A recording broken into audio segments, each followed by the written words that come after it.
तो जय हिंद दोस्तों, स्वागत है आप सभी का फिर से मेरे YouTube चैनल पे। तो दोस्तों, आज के वीडियो में बात करने वाला हूं कि आपको कौन कौन सा बुक फॉलो करना है यूपीएससी के अंदर। खास करके मैं एनसीईआरटी पे फोकस किया हूं और साथ ही साथ कुछ स्टैंडर्ड बुक को भी मैंने इस पीडीएफ के अंतर्गत ऐड ऑन कर दिया हूं। ये पीडीएफ आपको मेरे टेलीग्राम चैनल पर मिल जाएगा, ठीक है।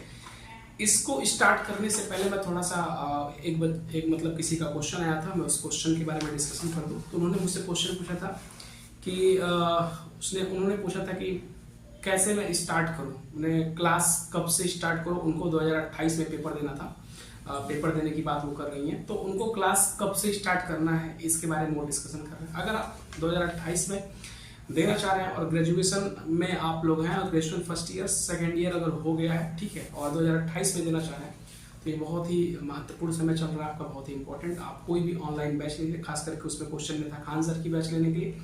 तो खान सर का जो क्लास बैच है वो बहुत ही बेहतरीन है, उनके फैकल्टीज़ बहुत अच्छे हैं। मैं ऑफलाइन क्लास का स्टूडेंट वहीं का, तो बहुत ही बेहतरीन उनकी फैकल्टी है। 10,000 वाली जो बैच है आप उसको ले लीजिए और पढ़ाई स्टार्ट कर दीजिए अगर 28 में आपको देना है। क्यों? क्योंकि जो है 28 के लिए आपको तैयार होने के लिए अभी से जब पढ़ना शुरू करोगे तो एक सिलेबस इसका बहुत ही वास्ट है, बहुत ही ज़्यादा है, टाइम लगता है और कंटिन्यूअस डेली आपको 8 से 9 घंटे पढ़ाई करनी है। तो इसकी वजह से आप अभी से अगर स्टार्ट करते हैं तो 27 तक आपका सिलेबस कंप्लीट हो जाएगा और आप रिवीजन और ये क्या कहते हैं प्रैक्टिस वगैरह करके 28 में अच्छे से क्लियर हो सकते हैं। तो ये था उसका जवाब, ठीक है। अब चलो बात करते हैं इस पे। मैंने इसमें आपको एनसीईआरटी हर सब्जेक्ट वाइज जो भी सब्जेक्ट में एनसीईआरटी की नीड होती है, यहाँ तक कि मैंने चैप्टर को भी डिस्कशन उसमें किया है कि कौन कौन से चैप्टर पढ़ने हैं एनसीईआरटी के अंदर। सारा नहीं पढ़ना है, सारा इस पीडीएफ में मैंने कर रखा है। और इसके लिए मैं पीडीएफ को बताने के लिए आपको अपने फ़ोन स्क्रीन पर लेना पड़ेगा। आपको अगर ये पीडीएफ चाहिएगा तो आप मेरे टेलीग्राम चैनल से ज्वाइन हो जाइएगा, डिस्क्रिप्शन में उसका लिंक है। तो चलिए मैं आपको अपने फ़ोन स्क्रीन पर ले चलता हूँ और वहाँ आपको दिखाता हूँ सारी बातें, कैसे कैसे कौन सा विषय पढ़ना है। तो दोस्तों, आपके सामने मेरा बुक लिस्ट खुल चुका है जो कि केजीएस से मुझे प्रोवाइड कराया गया था। और इसमें कुछ अलग ही मतलब कुछ चीज़ें ऐसी थी जो हमको उतनी नीड नहीं है, तो मैं उन सब चीज़ों को हाईलाइट नहीं किया हूँ। आपके सामने मैं पीला कलर में सारी चीज़ें को हाईलाइट करके रखा हूँ। साथ ही साथ इसमें जो इंडिकेशन देना था मैं उस इंडिकेशन को दिया हूँ। चलिए मैं बारी बारी से समझा देता हूँ। तो देखो, सबसे पहले मेरे सामने यहाँ पे जो है कला एंड संस्कृति का है और इसमें हम लोगों को जो है जो बुक पढ़ना है वो क्लास 11th का जो है एनसीईआरटी पढ़ना है, ठीक है। और नितिन सिंघानिया की एक बुक आती है, ठीक है, स्टैंडर्ड बुक है, उसको आप लेकर के पढ़ सकते हो, जिससे आपका कला और संस्कृति कंप्लीट हो जाएगा, राइट। फिर आगे के चलते हैं, प्राचीन इतिहास की बात करते हैं। तो प्राचीन इतिहास में ओल्ड एनसीईआरटी आर.एस. शर्मा और ओल्ड एनसीईआरटी मध्यकालीन भारत सतीश चंद्रा, ये ओल्ड एनसीईआरटी यहाँ लिखा है। अगर कोशिश रहे यहाँ पे आप लोग न्यू एनसीईआरटी इन्हीं का आर.एस. शर्मा का और सतीश चंद्र का मिल जाए तो ज़्यादा इंपॉर्टेंट हो जाएगा। अगर ओल्ड है तो ओल्ड से आप पढ़ लो। इसके साथ साथ यहाँ पे एक तमिलनाडु नाम का एक बुक है, ठीक है, आती है। अगर आपके पास समय हो, मैंने लिखा एफएन मतलब होता है क्या चीज़, फॉर नीड। जब आपको ज़रूरत महसूस हो कि इन सब चीज़ से काम नहीं बन पा रहा है तो आप जो है तमिलनाडु वाले बुक को पढ़ लेना एक बार, ठीक है।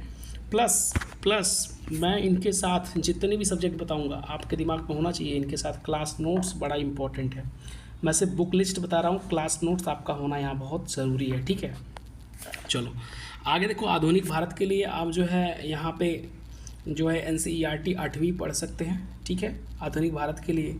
और 12वीं की एनसीईआरटी जो भाग 3 है वो पढ़ सकते हैं भारत के इतिहास के विषय में। स्पेक्ट्रम की एक बुक आती है जो कि कंपलसरी, मैंने सी लिखा है, इट मीन्स ये कंपलसरी है। जो 3 नंबर पर आधुनिक भारत का संक्षिप्त इतिहास, ये बहुत ज़रूरी है, इट इज़ कंपलसरी। मैंने यहाँ पे स्पेक्ट्रम लिख रखा है, ठीक है।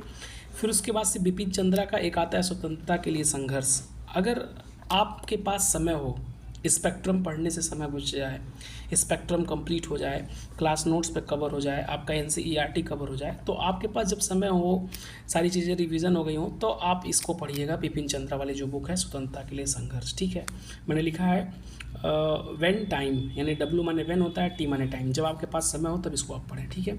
आज़ादी के बाद भारत के लिए सबसे इंपॉर्टेंट है आप क्लास नोट्स पे फोकस करें, ठीक है। और अगर आप एनसीईआरटी की बात करेंगे तो आप ये एनसीईआरटी पढ़ सकते हैं।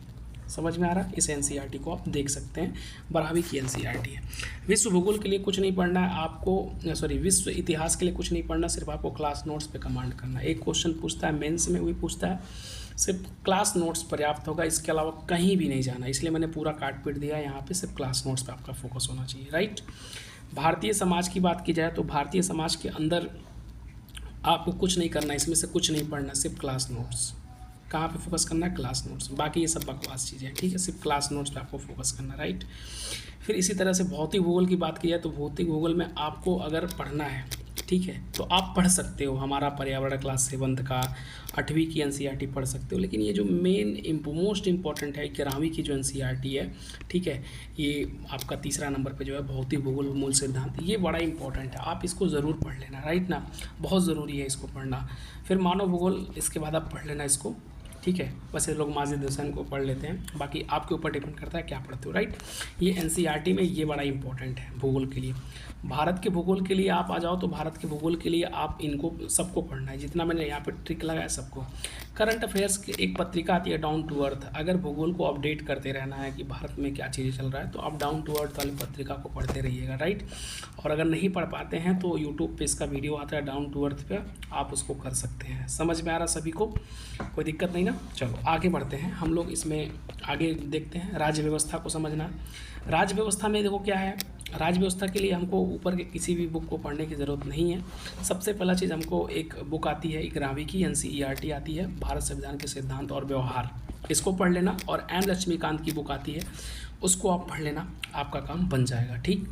और गवर्नेंस के लिए एम लक्ष्मीकांत का सेकेंड पार्ट आता है बुक, ठीक है। वैसे यहाँ पे मैं लिख दिया हूँ रिपोर्ट, सिर्फ रिपोर्ट पे मैंने ट्रिक मार दिया है।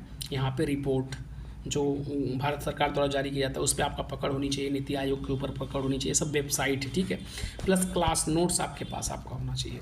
और क्लास नोट, अगर स्टैंडर्ड बुक की बात करोगे तो इसी में लक्ष्मीकांत की एक और बुक आती है गवर्नेंस की, आप जब बुक मांगोगे दुकान पे तो मिल जाएगी आपकी, तो उसको पढ़ लोगे तो आपका ये काम गवर्नेंस की हो जाएगी। तो अभी इसके ऊपर जितना मैंने ये डिस्कशन किया, भूगोल, भौतिक भूगोल, भारतीय समाज, इतिहास, इतना मैंने ये किया ना, ये जीएस फर्स्ट पेपर है। यहाँ पे देखो ना, यहाँ पे क्या लिखा है, जीएस फर्स्ट पेपर है। और फर्स्ट पेपर के अंतर्गत ये सारे सब्जेक्ट पढ़ने होते हैं, ठीक है, इस यहाँ तक। अब मेरा यहाँ से शुरू होता है जीएस सेकंड पेपर, और इसमें जो है राज्य व्यवस्था, शासन और जो है सामाजिक न्याय और अंतर्राष्ट्रीय संबंध ये होता है। सामाजिक न्याय के लिए आप योजना और कुरुक्षेत्र नाम की 2 मैगजीन आती है, उसको पढ़ते रहना। और गवर्नमेंट क्या उसमें सुधार कर रही है, उन सारी चीज़ों को पकड़ के रखना। नीति आयोग के ऊपर एजेंडा जो है 75 कितना है, ये सारी चीज़ों को आपको पकड़ के रहना है। क्लास नोट्स इंपॉर्टेंट है सामाजिक न्याय के लिए, और कुछ नहीं, क्लास नोट्स और साथ में ये जो मैगजीन है इनको पढ़ते रहना ताकि आप अपडेट हो सको, राइट। अंतर्राष्ट्रीय संबंध की बात की जाए तो आपको विदेश मंत्रालय का जो वेबसाइट है उस पर आपको पकड़ मजबूत होनी चाहिए। प्लस आपके पास जो है यहाँ पे ये रिसर्च फाउंडेशन वाला, जो मैंने इसको हाईलाइट नहीं किया है क्योंकि उतना ज़्यादा इंपॉर्टेंट नहीं था, लेकिन आप ये जो क्लास नोट्स है ये बड़ा इंपॉर्टेंट है अंतर्राष्ट्रीय संबंध के लिए। और करंट से आप एकदम से क्या करना है, आपको अपने आप को अपडेट रखना है। और ये जो एनसीईआरटी वगैरह यहाँ लिखा गया है इसका कोई मतलब नहीं है, ठीक है। आप सिर्फ क्लास नोट्स पे पकड़ रखोगे और भारत में वर्तमान में क्या चीज़ें चल रही हैं, किस देश से क्या रिलेशन है, ये करंट अपडेशन आप करते रहिएगा, ठीक है। इसके लिए अगर आप देखना चाहते हो तो अंकित अवस्थी सर की क्लास आती है और दिन में 2-3 वीडियो उनका आ जाता है, आप उनको पकड़ के रखो, अंकित अवस्थी सर को, ठीक है। नोट कर लेना कहीं पे अंकित अवस्थी सर, मैं इस पर लिख नहीं सकता था इसलिए मैंने छोड़ दिया, मैंने कहा समझाते समय आपको बताऊंगा। तो अंकित अवस्थी सर को पकड़ के रखना, राइट। तो आपका जीएस सेकंड कंप्लीट हो गया। अब आपका आ जाता है जीएस थर्ड, देखते हो सामान्य ज्ञान, समान अध्ययन आपका थर्ड, जीएस थर्ड आ जाता है। इसके अंदर अर्थव्यवस्था आता है। अर्थव्यवस्था में आपको इन सारे एनसीईआरटी को पढ़ना है, ठीक है, 9वीं की, 10वीं की, 11वीं की, ठीक है, और 12वीं की, इतना ये पढ़ना है एनसीईआरटी। साथ ही साथ बुक अगर पढ़ना चाहते हो तो रमेश सिंह का बुक पढ़ लेना, ठीक, रमेश सिंह की बुक पढ़ना बहुत ज़रूरी है, ठीक है।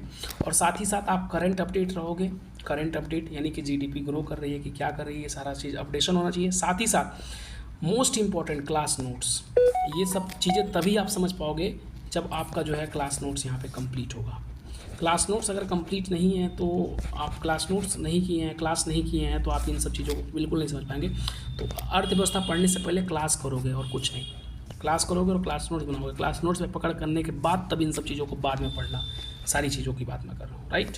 अब चलते हैं पर्यावरण पारिस्थितिकी में। तो ये देखो कुछ एनसीईआरटी बुक्स के नेम है और उनके कुछ चैप्टर्स हैं, सारे नहीं पढ़ने हैं, 13, 14, 15 पढ़ना है, ठीक है, जीव विज्ञान का। फिर उसके बाद रसायन विज्ञान 11वीं का 14 लेसन पढ़ना है। फिर उसके बाद से भूगोल का जो है एनसीईआरटी 8वीं का जो है प्राकृतिक वन्य जीव पढ़ना है।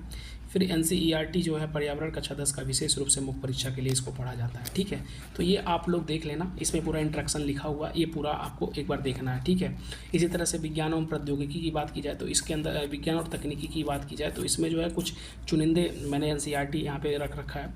रसायन विज्ञान, जीव विज्ञान, रसायन विज्ञान, जीव विज्ञान, इसका कौन कौन सा चैप्टर पढ़ना है, 4, 5, 14, 16, 8, 9, 10, ये सब पढ़ना है। और साथ ही साथ जो है करंट अफेयर्स आपका साइंस एंड टेक्नोलॉजी का कंप्लीट माइंड में होना चाहिए। और इसके लिए द हिंदू पढ़ते रहिए, ठीक।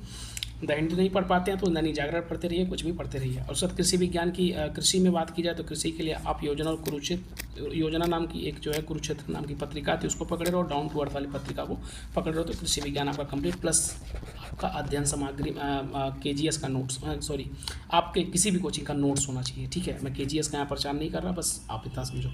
यहाँ सारा कोई भी नोट्स सारे सब्जेक्ट के पीछे मैंने बताया पहले ही कि जितने भी सब्जेक्ट में बता रहा हूँ आपका क्लास नोट्स होना बहुत ज़रूरी है। उसके बाद ये सारे बुक्स जितना मैं बता रहा हूँ वो ज़रूरी होगा। इसी तरह से आपदा प्रबंधन के अंदर आ जाओ, आपका क्लास नोट्स इंपॉर्टेंट है। आंतरिक सुरक्षा की बात कर लो तो यहाँ पर भी आपको क्लास नोट्स की ज़रूरत है। इसी प्रकार से ये सारा चीज़ नैतिकता के लिए आपका क्लास नोट्स की ज़रूरत है। तो यहाँ पे सारी बात आपको समझ में अब आ गई होगी, ओके। तो दोस्तों आप लोगों ने मेरे फ़ोन स्क्रीन पर चल के PDF को देखा, मैंने वहाँ पे सारी चीज़ें हाईलाइट कर रखा था, कुछ शॉर्ट इंट्रोडक्शन दे रखा था, आपने उसको देखा समझा। अब आप अपनी तैयारी को इस तरीके से कर सकते हैं और ख़ास कोशिश कीजिएगा कि सारे सब्जेक्ट के साथ, जितना मैंने सब्जेक्ट का डिस्कशन किया है सारे सब्जेक्ट के साथ आपका क्लास होना चाहिए, ऑनलाइन क्लास या ऑफलाइन जो भी क्लास होना चाहिए। क्लास नोट्स इंपॉर्टेंट है, क्लास नोट्स पढ़ने के बाद इन सारी चीज़ों को आप करिएगा, तभी समझ पाइएगा NCERT को। ये कहिए कि अभी से पढ़ना शुरू करेंगे तो कुछ भी नहीं समझ पाएंगे। तो आप ज़रूर 10,000 की बैच है आंसर की ले लो, बहुत ही बेहतरीन उसमें फैकल्टी है, टीचर है, आप बढ़िया से उनको पढ़ो और अपनी तैयारी को मजबूत करो। मजाक में मत लो, तैयारी को सीरियस हो जाओ और सीरियस पढ़ो, हो जाएगा। बहुत ही आसान है, बहुत ही कठिन नहीं है। अगर आप सीरियसली पढ़ रहे हो तो आपका हो जाएगा। इसके बाद आपका कोई भी क्वेश्चन है तो आप मेरे कमेंट बॉक्स में पूछ सकते हैं, उसको मैं नेक्स्ट वीडियो में कवर करूँगा।